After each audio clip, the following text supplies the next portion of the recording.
चांद देखते हुए मैं भविष्य के सपनों में खो जाता था। जैसे जैसे मैं बड़ा हुआ, मुझे अपना लक्ष्य स्पष्ट दिखाई देने लगा। मेरी समझ में आ गया था कि अपने सपने सच करने के लिए मुझे इंजीनियरिंग की पढ़ाई करनी होगी। मद्रास इंस्टीट्यूट ऑफ टेक्नोलॉजी तकनीकी अध्ययन के लिए दक्षिण भारत में सबसे अच्छा संस्थान था। मैंने बड़ी मेहनत से पढ़ाई करके स्कॉलरशिप हासिल की ताकि मैं इस संस्थान में पढ़ सकूं।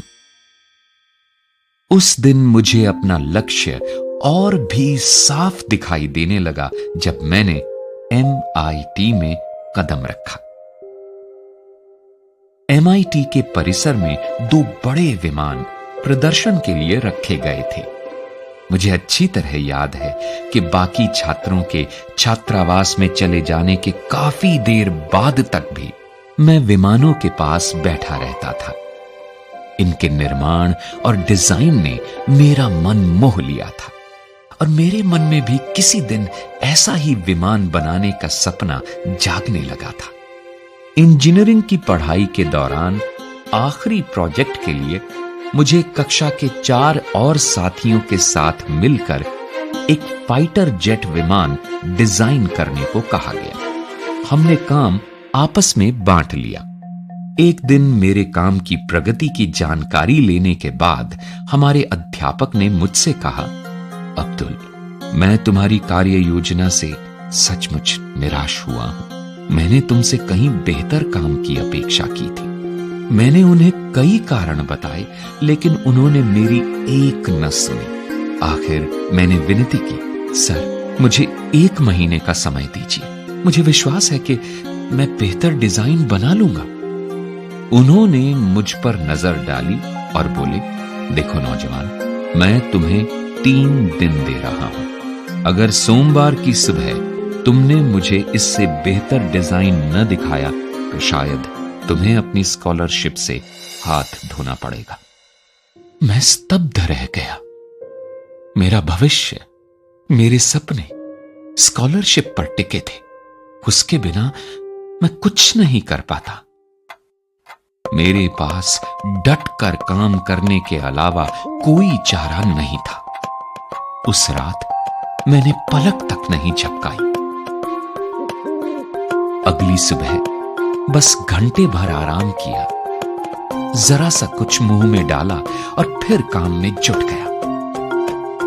रविवार की सुबह मैं काम खत्म कर ही रहा था कि अचानक मुझे लगा जैसे मेरे पीछे कोई खड़ा है। मुड़कर देखा तो पाया मेरे अध्यापक मेरी ड्राइंग को बड़े ध्यान से देख रहे थे।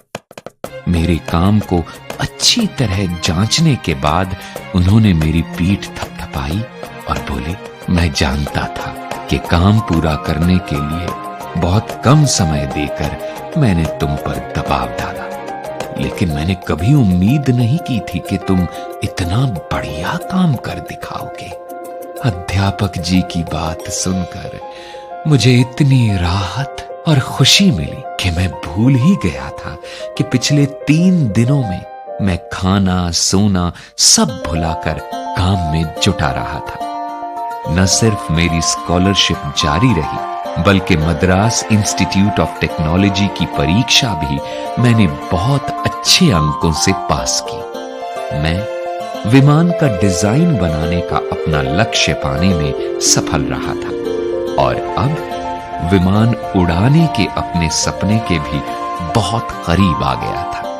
मैं सोचकर ही उल्लास से भर उठता था कि बचपन में देखे समुद्री पक्षियों की तरह मैं भी जल्द ही आकाश में उड़ान भर पाऊंगा।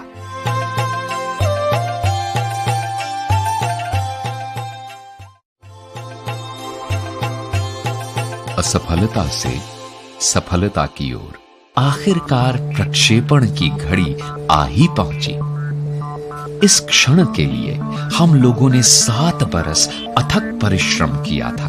हमारे दल के सभी लोग सांस थामे भारत के पहले उपग्रह प्रक्षेपण यान यानी सैटेलाइट लॉन्च व्हीकल SLV-3 के प्रक्षेपण की प्रतीक्षा कर रहे थे। उल्टी गिनती शुरू हुई। 10, 9, 8, 7, 6, 5, 4, 3, 2, 1, lift off!